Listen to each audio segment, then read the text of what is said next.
does that for some reason. I don't know why. I think because I do have it turned on announce. Oh. All right, thank you all for coming. Appreciate it. We are for our webinar that Lauren Spenceley and myself have put together on media literacy. What is it and how do you teach it? So with that, I'm going to go ahead and get started with some items of business. First is to check the volume on your computer. If you are not muted, go ahead and do that now, please. Turn off your video camera. That does help with connectivity, as well as we are recording this session to put it out on our website. You can want to click on the chat box, which is that little icon there. It looks like a little call out kind of thing, and then open it up on your screen, because that will be our main form of communication, but we will be accessing Jamboard and Padlet today. And then also, if you can, please double check that your cell phones are muted, so that way we have your undivided attention as best as we can for the next 55, 60 minutes. So with that, to introduce myself, my name is Linda Burrows, and I am the K-12 Social Studies and World and Native Languages Specialist here at the Department of Education. And I'm going to turn it over to Lauren and have her introduce herself. While Lauren is introducing herself, if you wouldn't mind in the chat, please introduce yourself. This is also another way that I can double check the attendance for us, is to type your first and last name, especially as you had it recorded in our system, into the chat, state your current position, and also I'd like to see where you are from. And so if you can put that into the chat as well, and I will turn it over to Lauren. Hi, everyone. Welcome. So excited to work with you all today. My name is Lauren Spenceley, and I am the secondary ELA specialist on our English Language Arts team here in the Academic Standards Division at the Department of Ed. And so that's 6th through 12th, all things 6th through 12th ELA. And I'm very excited to be with you today, and I love presenting with Linda. We love collaborating with ELA and social studies because they work so great together. Definitely. And just so you all know, you will be receiving a copy of the presentation with all of the links, hyperlinks, resources, everything that we go over in this session, you will have access to. Give us at least a week. I usually get it done within a couple of days, but wait for that email from me that says, hey, your attendance has been marked complete. You now can go into our system and print off your certificate, and that will have a PDF of your, the PDF of the resources too for today. So with that, I am going to turn it over to Lauren. All right, so today we have a packed session for you, so many resources. So we are first going to start by examining media literacy and why it belongs in all content areas. Examine some best practices for teaching media literacy, and then review media literacy resources to use in your classrooms. And we have so many things for you, so many great resources today. So that is what we will be doing today.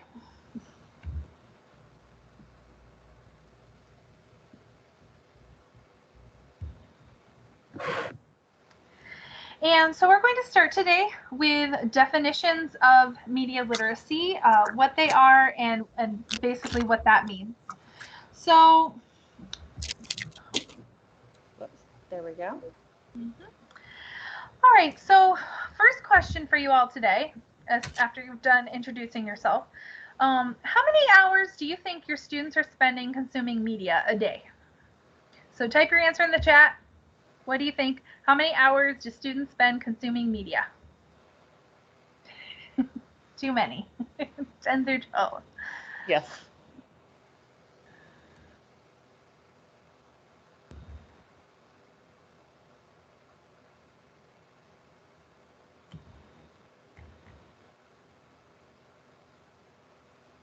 Looks like on the low end, we've got about 6 hours up to about 15. All right, so we kind of fell within that range. So it is 10 hours and 45 minutes on average that you spend with media per day. 92% of youth go online daily. And food and beverage marketers spend $150 million every year to reach K-12 youth directly in schools. So those 92% that are going online daily are being reached by these food and beverage marketers as well. They know where their money is. So with that, we're going to talk about why media literacy is so important, because if they're spending that many hours a day, waking hours, interacting with this, then there's some really important things that we need them to understand about it so that they can interact with it safely and intelligently. So this here is from Len Masterman, Teaching the Media and Literacy for the 21st Century by the Center for Media Literacy. And they talk about why media literacy is important. So the influence of media is central in our democratic processes. And that in this culture that we have in our global media culture, people need 3 skills to be engaged citizens of a democracy: critical thinking, self-expression, and participation.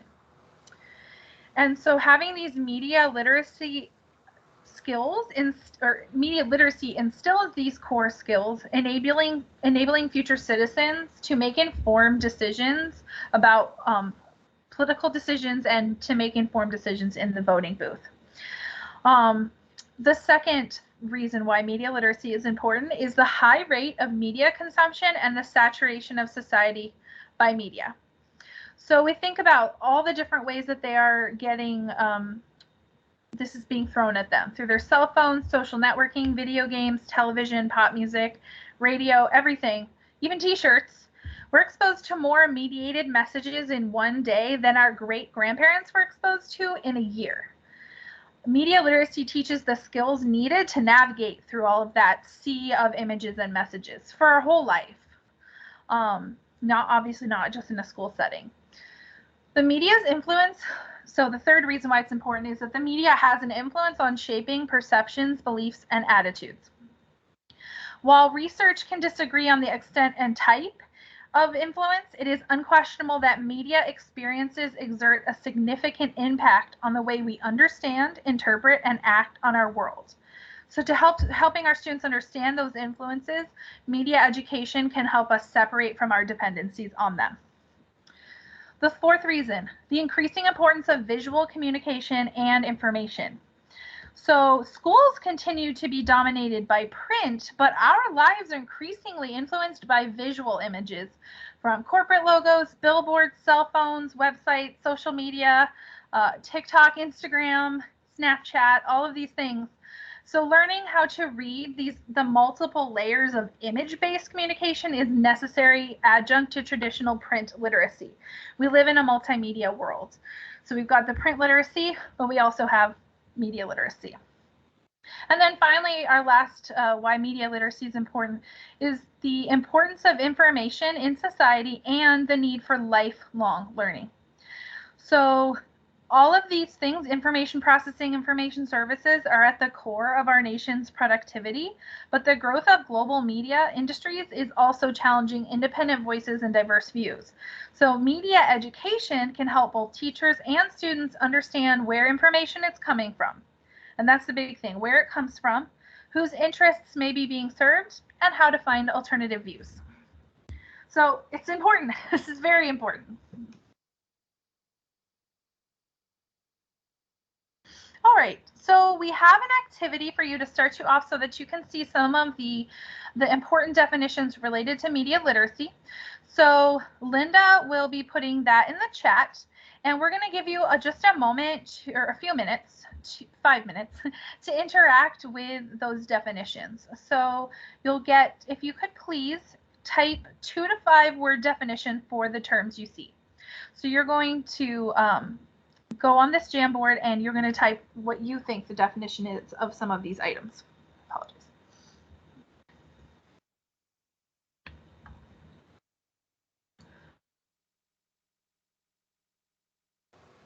If you haven't used Jamboard before in the past, the toolbar over here on the left-hand side, about the 4th one down, is a sticky note.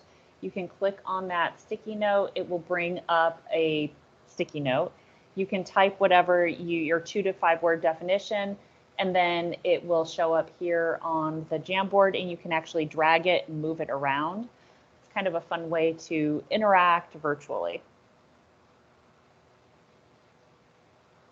And if you have trouble accessing the Jamboard, just type it into the, you can type things into the chat or let us know, and then you can go. I'll put the link here again.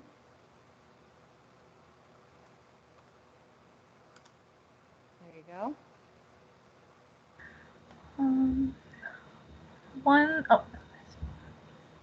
I saw that someone said they couldn't get it to open, but I do see people in there, so.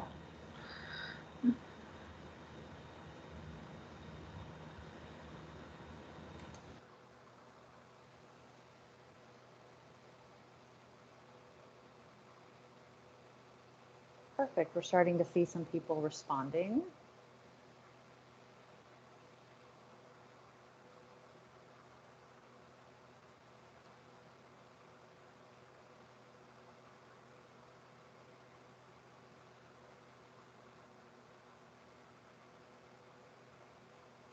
That's okay. If you can't access it, if you want to, if you can see on the screen what the definitions are we'd like for you to think of. So you can always just type some things into the chat if you're struggling with it. So what is media literacy? What is inquiry, authorship, format, audience, purpose, and content are what we're looking at. And thank you, Jen. Jen shared that clicking on it wasn't working, but copying and pasting worked for her. So that's another option to try. Thank you, Jen.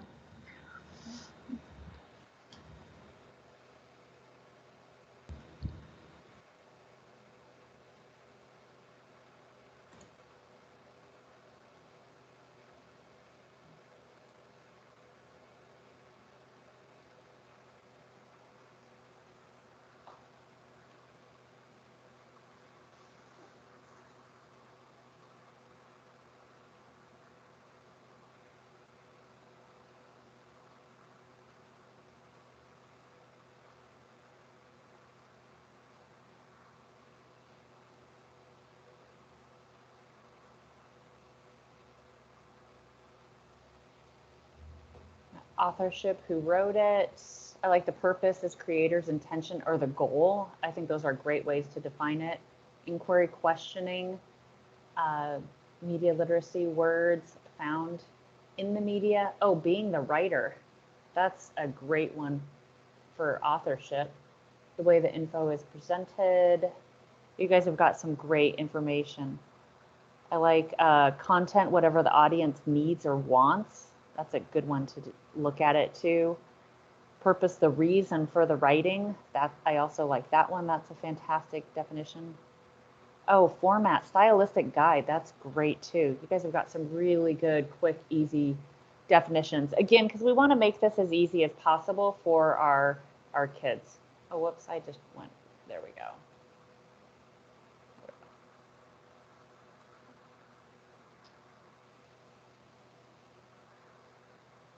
How much time do we have left, Lauren? Didn't look, but probably another minute. Sorry. Yeah, let's do another minute. Looks like people are still entering on the Jamboard. Oh, I like the further developing ideas as part of inquiry, right? It's not just answering the question, but then that question leads to more questioning, which is, kind of that Socratic way of thinking. That's a great one. Messages found, skills and knowledge to understand how to navigate and understand the media. Oh, that's a good one too. Information provided, what the topics are about. Fantastic. Okay, let's just have you finish up your last thought with regards to our definitions, and then we'll move on. Oh, I like the crediting original author who said that. That's really important, looking at the sourcing, right, and who's writing it and why. That's fantastic. We're going to talk about that a little later with some of the ways that our students interact with media. They are not always finding out who the original author is. We're getting the right credit. Oh, good job, Julia. Fantastic. All right, let's go ahead and move on. So Lauren, I just noticed something else I liked under audience, who the message is targeting. Targeting it being a really important word there. Well, thank you, everyone. So keep those as we continue. We're going to be doing a little bit more with that. So keep those definitions in mind and feel free to keep that Jamboard open. So some more information about really what media literacy is and these definitions, and having kind of a shared definition. This definition comes from a few different places: the National Association of Media Literacy Educators, the mediaspot.org, and the Center for Media Literacy. And again, these are many of the resources we'll be sharing with you. So media literacy, in this definition, provides a framework. So this idea of media literacy provides a framework to access, analyze, evaluate, create, and act. So access, analyze, evaluate, create, and act using all forms of media. In its simplest terms, media literacy builds upon the foundation of traditional literacy and offers new forms of reading and writing. So literacy is literacy. We're just looking at it, interacting with media is a little bit different than interacting with print matter. And media literacy itself, and teaching it and helping our students understand it, empowers our students to be critical thinkers and makers, effective communicators, and active citizens. So I think that's a really good point, again, that part of that media literacy is also how to create media that is correct, I guess, but like it's presented correctly. So we also expand literacy to include students as empowered and mindful media creators and students as critical readers of media messages. So again, it's not just, well, how do they read it, but how do they also create it themselves with a media literacy mindset. And it also helps build an understanding of the role of media in society.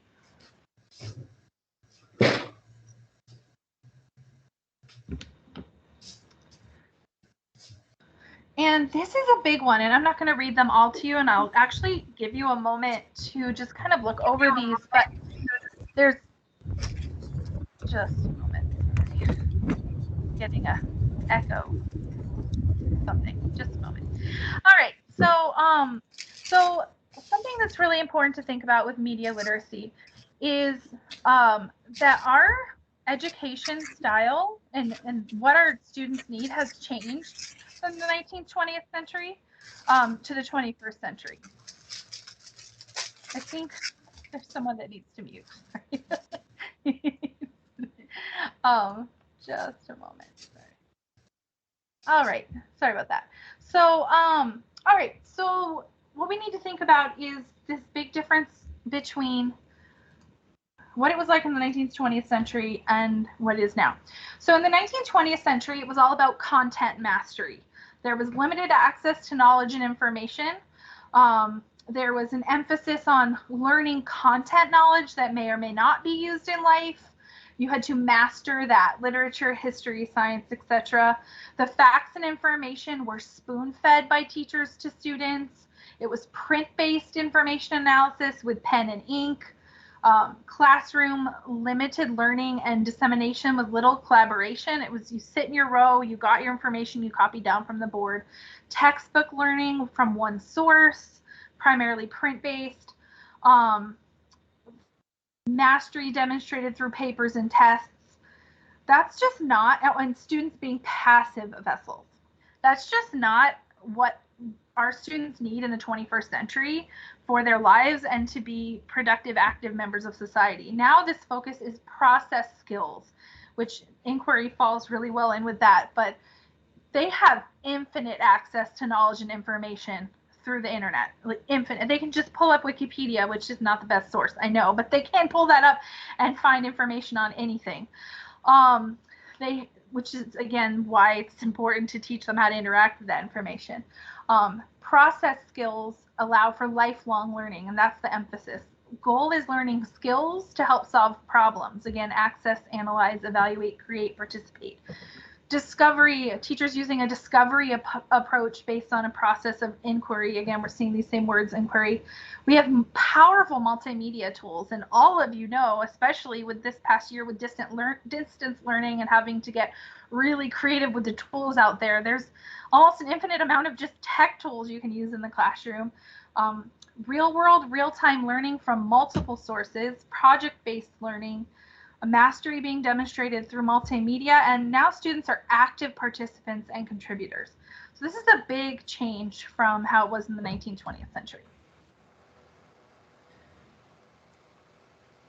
So some of the core principles, there are 6 of them that we have here dealing with media literacy. And it's this idea that we wanted to make sure that we have all kind of a common foundation of what exactly we're talking about, like what Lauren's gone through with the definitions and what we're really preparing our students for.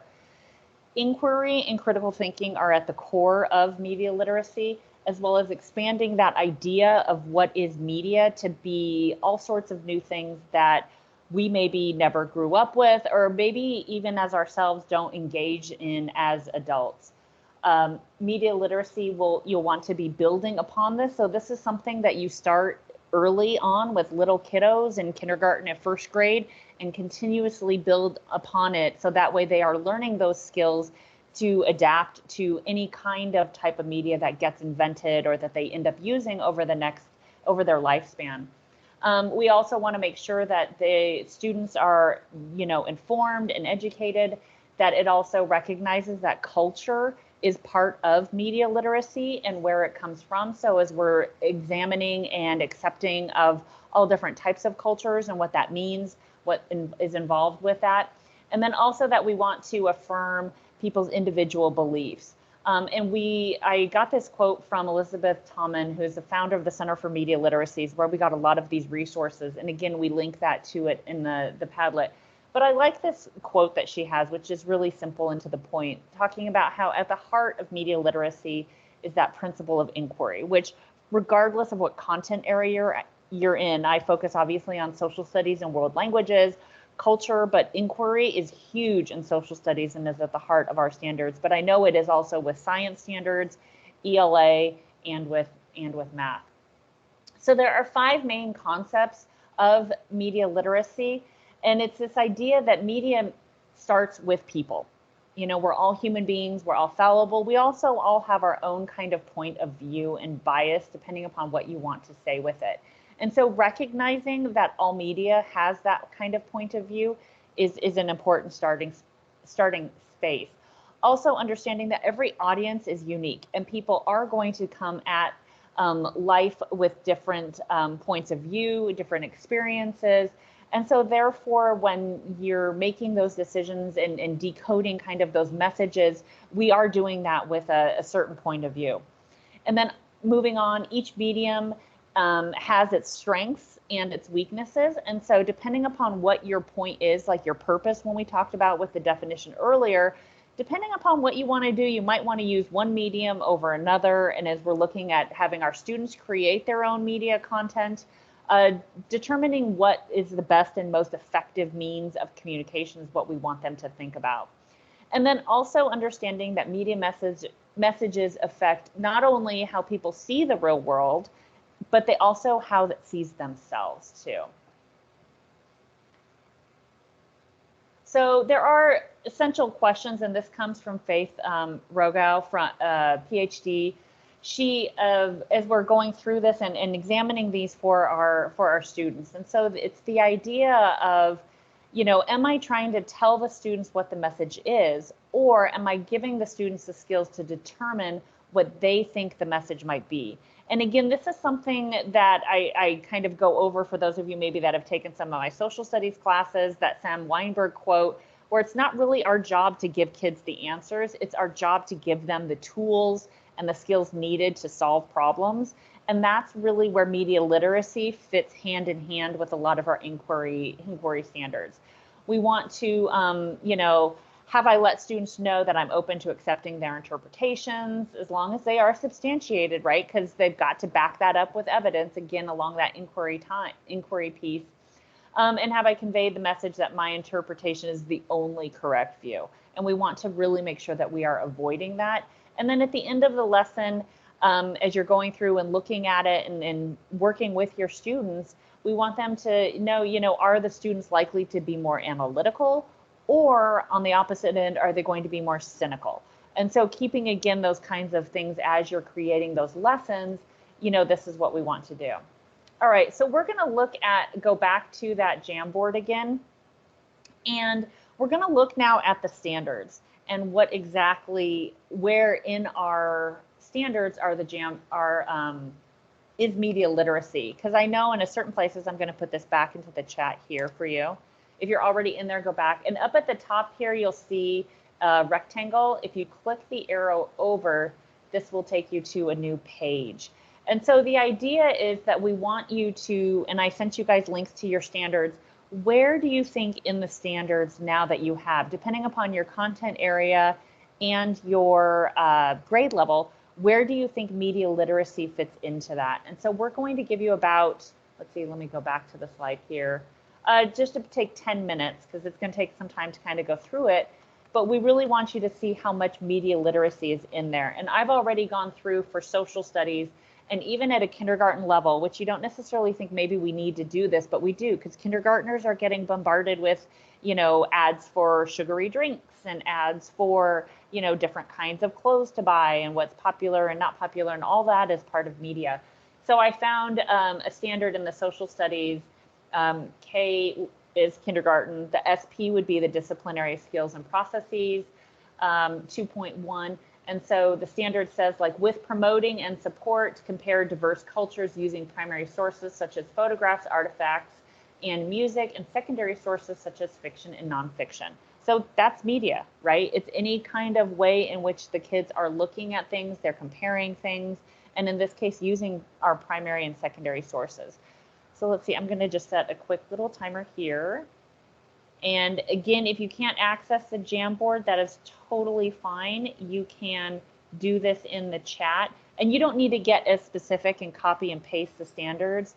But where do you see media literacy in your standards? So like for social studies, for example, we have course considerations, and I know the words media literacy are actually written in there and on a couple grade levels. But where else do you think you see them? Knowing now that we've kind of defined some of these things, we've looked at the different types of media. So where else might media literacy be done?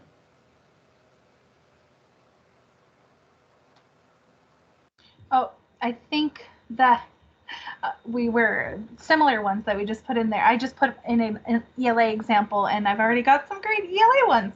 But I put in the 7th grade, basically RI7 across the grade levels.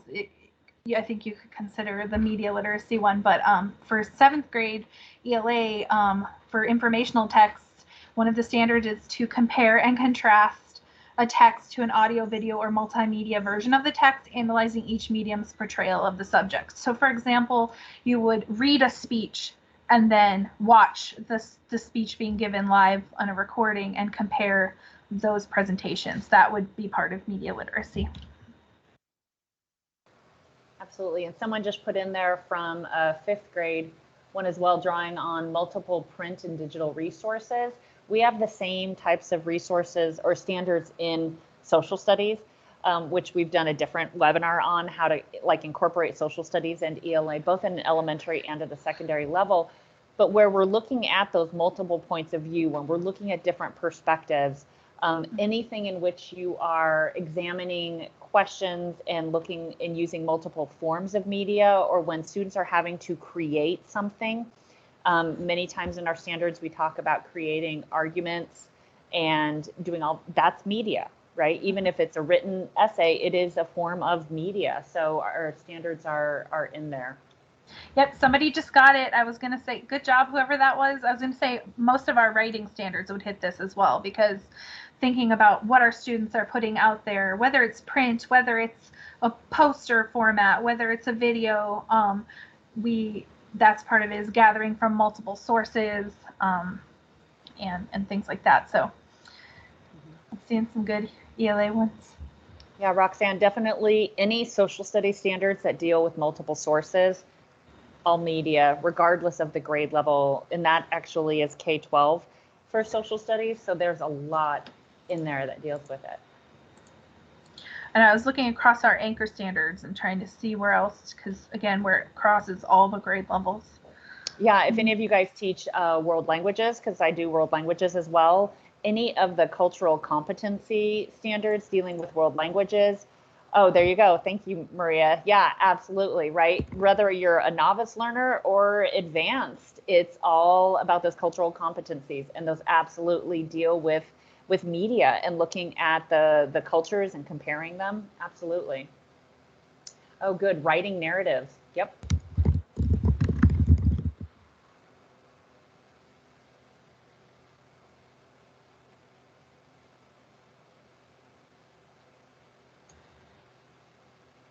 Oh, good. We're getting some more. Drawing evidence from literary and informational texts, integrating multiple sources of information in diverse media and formats. Yep. Oh, using a variety of reference materials. Yep. Figurative language. Oh, that's a good one. Yep. Absolutely. Using, yeah, anytime you have kids use media as a presentation, I know a lot of our standards require kids and students to do different types of presentations in there. And so that's as well another one. Mm-hmm.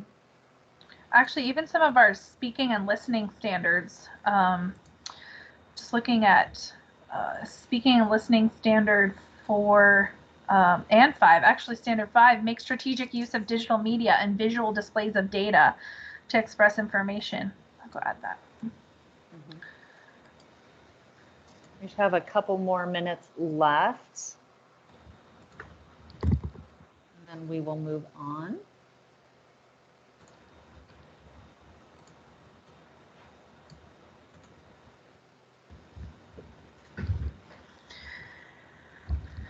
I mean, I think just because media is everywhere, it kind of touches everything we do, doesn't it?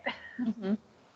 And that's honestly, that's one of the things that we want to, while it doesn't necessarily word for word say media literacy in our standards, it is one of the things that Lauren and I wanted to make sure to get across, is that the idea of media literacy and teaching our students to be literate with all the media that they're doing is definitely a key, regardless of what content or what grade level. You know, I taught mostly high school and some middle school, and it is, you know, in everything we do, we have kids look at the source of it and where did it come from and what kind of bias would it be. Yes, definitely in the 8th grade standards, and in fact in the course considerations, I think it even says in 8th grade media literacy as part of it. Yep. Internet searches from governments. Yep. Perfect. That's fantastic. Oh, yep. Speaking and listening in 1st grade, ask and answer questions about key details in a text read aloud or information presented orally or through other media. You could definitely. Yeah, so even with little ones, right, in kindergarten and 1st grade, you're starting to teach them those skills that we're going to go over, some of those key questions that we want to do with you guys. Mm-hmm. All right, I think I'm going to just end this a little early now, or the definition part, because I want to make sure it's already after 4. I want to make sure that we get to some lessons and show you a couple things that we're looking at. So we're going to move on here. And I'm going to turn it over to Lauren now. All right, so now we're going to jump into some methods of teaching media literacy.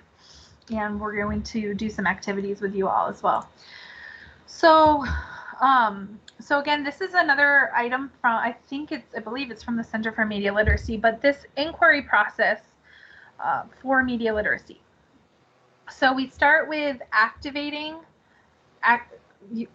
your mind with the items of media literacy, and that includes analysis, deconstruction, decoding, and reading. Then expressing your view, the next inquiry process, and that includes production, construction, creating, and writing. So creating your own media literacy. And then the things we do where we are participating in our world and the citizenship that we have. And that would include awareness, observing, engaging, reflection, and action. So all of these, these are different levels of the inquiry process of media literacy. And so what we are going to do with this is, well, we have some questions that you could use for each of these levels of the inquiry process.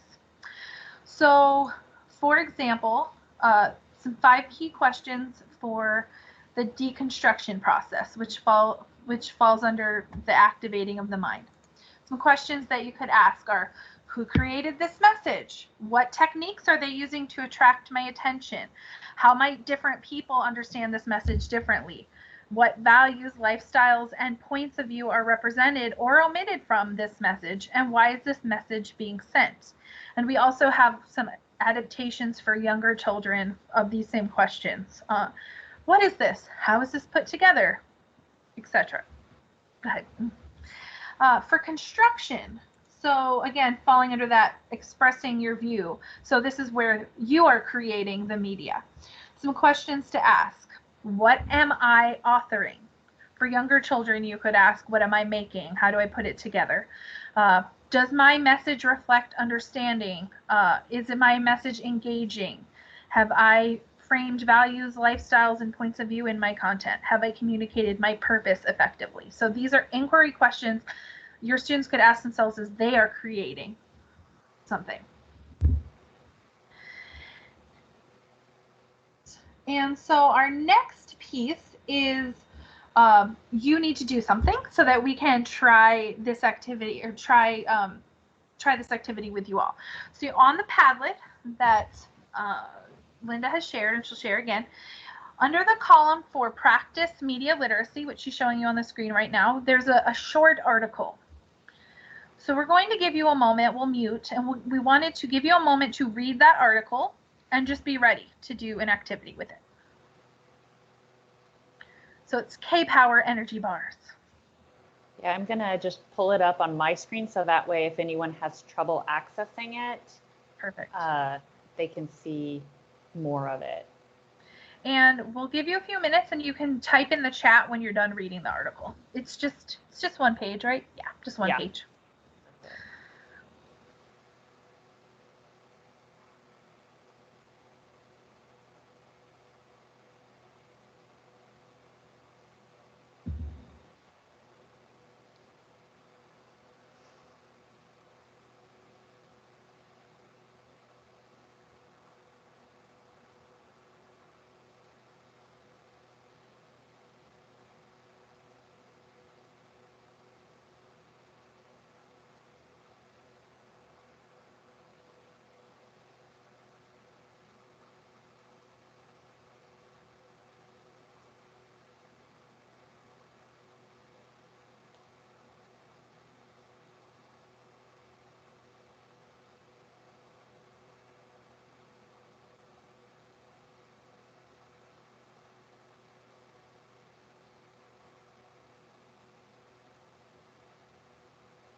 just a couple of minutes more. And yeah, as you finish up, if you can just type done in the chat, and then we can move on.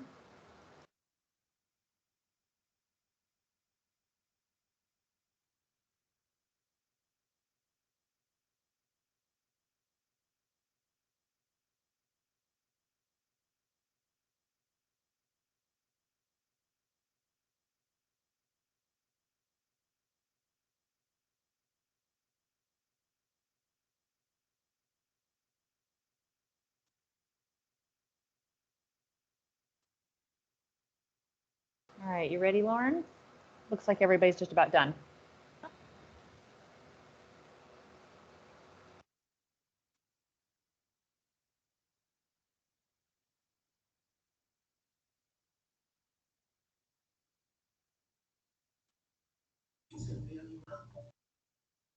Oh, I didn't realize this is me. Sorry. Okay, so now that we've done the article, we're going to actually have you guys go through this, which you can take and do something with this, or take any form of media and go through it with your students. So authorship, you want to ask yourselves, okay, with regards to the article you just read, who created the message? So if you can type that into the chat for me, I'd appreciate it. And so some scaffolding kinds of questions that you can ask with your kids is what kind of text this is, what are the various elements, how similar or different is it if you're doing some kind of comparison with the article, what choices were made that might have been different. So we have Dr. Kay Powerton as the author. Perfect. And then again, you can also, on the construction side of things, if you're having students construct things, asking them, you know, what am I authoring, and what kind of go through that before too. All right. So next one, let's see here, format. So what creative techniques were used by Dr. Kay Powerton with regards to creating this article on Power K bars? What things did you guys notice? Storytelling, good. And here are some different scaffolding kinds of questions too to help you guys out with your students. A visual graph. Graphs can be really powerful. Persuasive language, color, visuals, perfect. And when you have your kids be aware of these things, when they're doing the construction portion as opposed to doing the deconstruction, right? Does their message reflect an understanding? What kind of creativity, knowledge? And then we've got more scaffolding kind of questions that you can then use. And again, you'll get these resources. I'm not going to go through and read them for you. So when we look at the next one, right? So with regards to our Power K bar, how might different people understand the message differently? So who was this audience? And then keeping in mind, how might someone that's not as interested in health, you know, view this message? And so these are some scaffolded questions that you can ask your kids going through this. And then when your students are creating their own messages, right, and they're doing that construction, is my message engaging? Is it compelling? So do you think this article was engaging and compelling? I know someone earlier said, I think now they wanted to go out and buy some Power K bars, right? So that means it was engaging, right? The article and what they wrote, you know, had those historical facts maybe, you know, came into play with it. And so that also, here are some more scaffolded questions that you can use to have your kids ask and answer when they're doing construction. Let's see here, next one, content-wise. Let's see here. What values, lifestyles, and points of view were represented or omitted in this? Which, in fact, Sydney, thank you. That's perfect, right? Content-wise. So you wanted to know maybe the side effects, right? Other health issues or people that suffered from a lack of vitamin K. So there are all sorts of different things that you can ask. And again, right, kind of with that more Socratic inquiry, what more questions do you want to know? What maybe studies could have been done on this? And then as your kids then on the construction side of media, have they clearly and consistently framed values, lifestyles, and points of view in their content, right? Yes, like sources and the studies were not cited at all. And that story with Christopher Columbus, I have no idea if it's true or not. Yeah, how much sugar is in the product. All of these are kinds of things that we definitely want our kids to be asking when they're reading this, because this looks like it's a scientific kind of article, right? Look at that graph. It looks, and kids can get bought into it. Adults, buy into those kinds of things. But again, having kids ask these questions when they're consuming media, and then also when they're producing media as well, is going to make them much more informed. And then I think the last one here, purpose. Why is this message being sent? Right? Exactly. She may not, Dr. K just might be a, doctor of, I don't know, whatever she calls herself, right? Is she really a PhD? Does she represent athletes? Exactly. And so what's the purpose? What's the purpose of this message? Why did Dr. K Powerton sell her Power K bars? And is she even a real person? Is this something that the media on, Madison Avenue created to try and sell power bars? And so again, as they're consuming the media, we want them to keep these questions in mind. As they are producing media, we want our students to keep these things in mind. And so that way they're very aware of all of the things that are going on with that. Let's see. And then am I doing this one, Lauren? I can't remember here. Okay.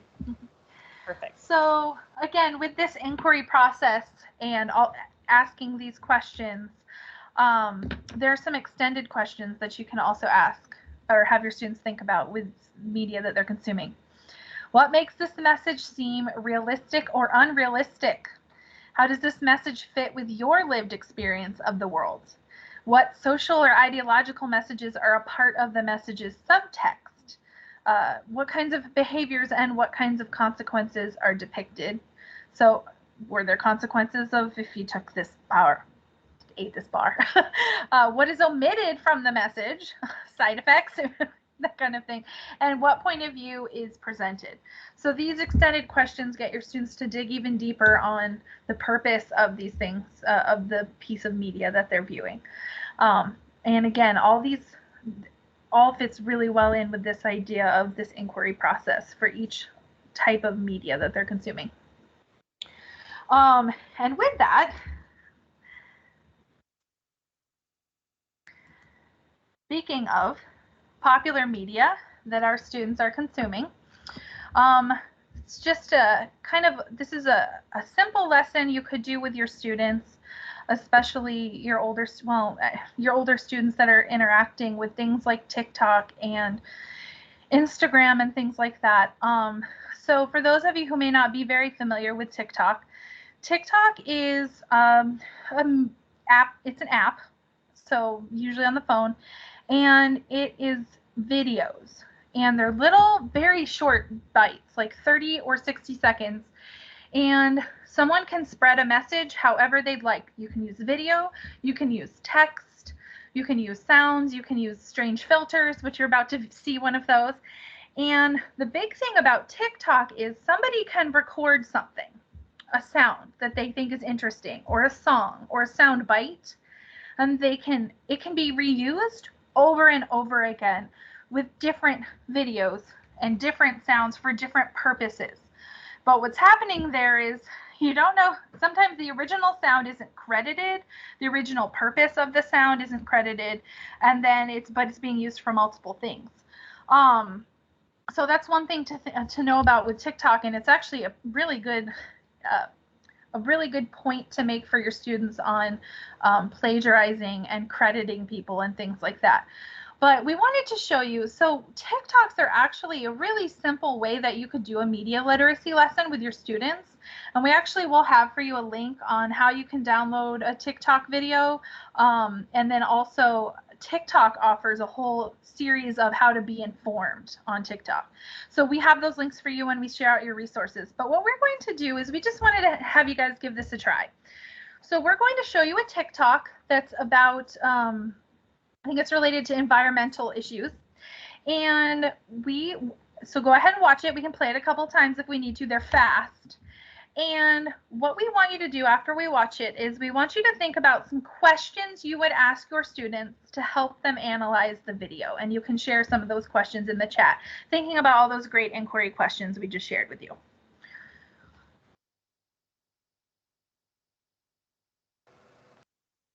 I will play this a couple times, but because it is quick. It goes fast. Yep.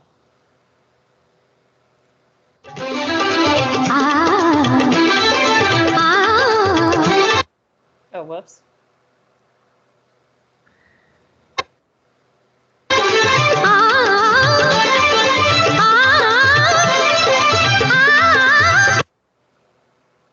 So that was it. I'll go ahead and play it again and not click on anything so it doesn't stop in the middle of it.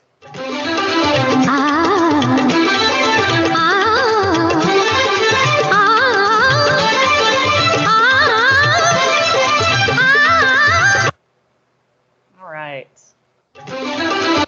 There we go. And so you can see that was an example of that's a sound and a filter that were used for multiple videos. But there's a point that she's trying to make with it. It's just scary how there's all these environmental things going on. So what kind of questions could you ask your students to get them to really critically observe and analyze that video if they were watching it on their own, which they are? What kind of questions could you ask them to get them to think about the video and the messages that it's trying to give? Excellent.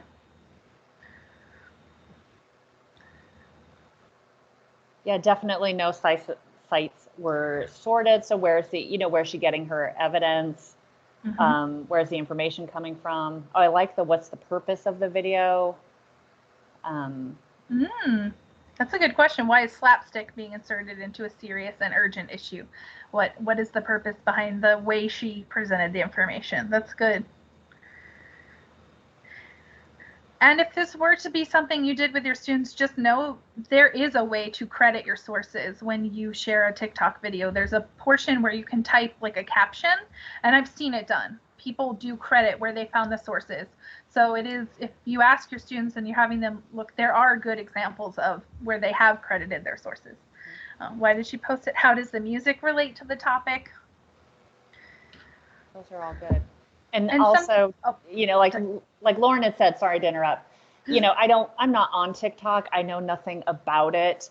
And so in doing the research for this, I did find, which Lauren had mentioned, TikTok does have a Be Informed series.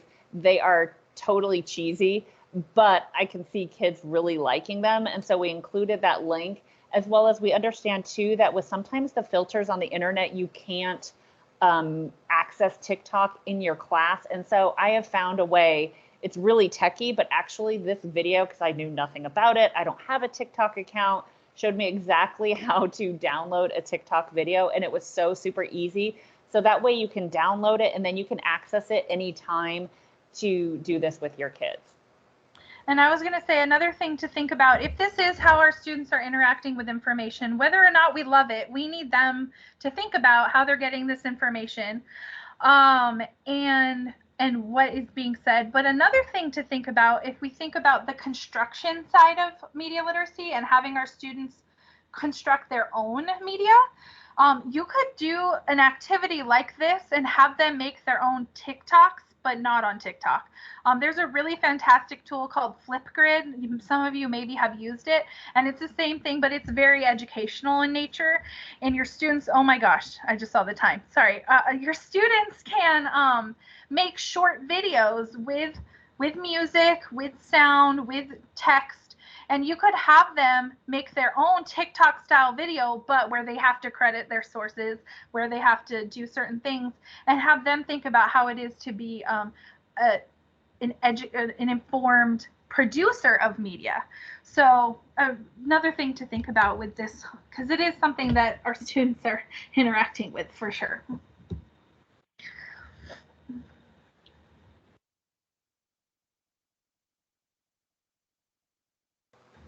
So let's see. Oh, this is me now. All right. So some ideas, because we've got about 5 minutes left. And so we're not going to go through a bunch of media, but we want to give you our lessons specifically, other than the couple things that we've done with you today, but some themes to think about for those of you that teach grades K through 5. Things like expanding the reading and writing to include that critical consumption and production of all forms of media. building those skills to look at culture creatively, collaboratively, and independently. Also keeping in mind that these are skills that we want our kids to build on. So for those of you that are teaching grades K-5, you're giving them those things that they're going to practice over and over again, and then the secondary teachers will build upon that, going maybe further in depth and things like that. And again, these are ideas that we want our kids when they graduate from high school, right, to be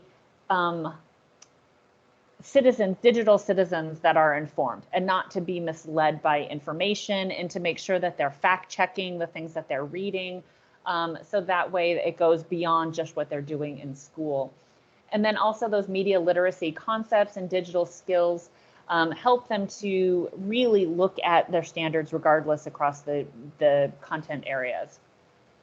For grades 6 through 12, it's more looking at things like giving kids that ample time to read and use whatever platform. So really starting to kind of shake up so that you are introducing things like TikTok, or you're having them create TikToks like Lauren had mentioned. Looking at more curated media literacy items, getting them to read. Also looking at two different points of view to look at that contrast and that contrary points of view to see where they're doing. And then again, teaching them to use their devices in meaningful and responsible ways. And the fact that those devices on their phones are extraordinarily powerful. Some ideas that you could do would be maybe doing an article of the week, a graph of the week, a video of the week, maybe having kids find things on the content area that you're doing or the unit that you're doing in science or in ELA and bringing them in and having the class analyze them are also great things too. And you could get like prior approval sort of thing to do that. Another great place to go is the Pulitzer Center. And so they have already canned, ready to go media literacy lesson plans, which are fantastic and well vetted. They have a journalist toolbox, which is fantastic, of underreported stories. And this would be great for like world language teachers to go out and find articles in the target language of countries maybe that you teach, or if you want to bring in those multiple perspectives in the social studies class, or depending upon the piece of literature maybe that you're reading, bring in some of those diverse texts and diverse points of view. So the underreported stories is fantastic, and I put a special link at it here. They have slides, they have poetry that's brought in from headlines, have kids reflect on where they get their news from, and then finding up those backup sources. So that way they don't read down, they start to read horizontally. So you look at something online, you instantly open a new tab to verify, okay, well, where else is this? And you open a new tab, where else is this? The Stanford History Education Group, or SHEG, has a new thing called Civic Online Reasoning that has fantastic things and lessons, and it's all about teaching kids to read horizontally as opposed to reading vertically and then realizing, okay, I'm not sure the source or this article is even good with it. Another place, so we did kind of break them out for you guys based upon grade band, and we went with a K-5 grade band. So these are some good places to go. The News Literacy Project, you can actually sign up, and I now get their email, which has got great ideas for it. You could do the Global Education Resources. There's this Gecko Goof ebook on media literacy that is great for young kids. You've got the Not So Fast fact checking infographic, which is good. iCivics has great things. Illinois Media Literacy Toolkit. And then the NAMLA Media Monsters is also another good one that you can use for younger grades. And then when we look at secondary, we've got tons of reader lists out here. We've got Newslit is a good one. Civic Online Reasoning is the one I was looking at. Library Voice, the Newseum has some great lessons for it too. This is a super good one. Should you share it? And I would use this for if I was teaching government or econ, but even other ones too, because I think it's great. But it basically says, hey, think of yourself as more conservative or more liberal, and then they evaluate sources and whether or not you should share it. It is a fantastic one. And I know our time is up. Connecticut PBS has some great lessons. This CRAP test is a great one that I found to see, does this kind of hold muster? This is where we got some of our sources. Quick methods to remembering, recognizing fake news, questioning numbers and figures, understanding the brain. You guys will all have this in the resources. This is also a very good article for you personally about why media literacy is not an option and that you should teach it. And then last but not least, because we have run out of time, and I'm so sorry to kind of zip through this, but you will get all of those things that are hyperlinked to you. If you can put your name into the chat as a redundancy for me to check your attendance, first and last name. Your attendance will be completed within a week, but I usually do it within a couple of days. Then you can print your certificate. Wait for that email from me. Once you get that email, then you know, okay, great, I can get in and get my certificate. I will also include the PDF of today's resources for you. It is already out there on the Padlet because I know almost all of us are back in school already. So you've got access to it if you want to get it right now already on that Padlet. And then with that, Lauren and I say thank you very much. Please feel free to contact us if you have any questions or concerns or want to have more specific details. We are there for you. Our jobs now are to teach teachers, and that's what we do. And with that, thank you very much. I'm going to stop the recording.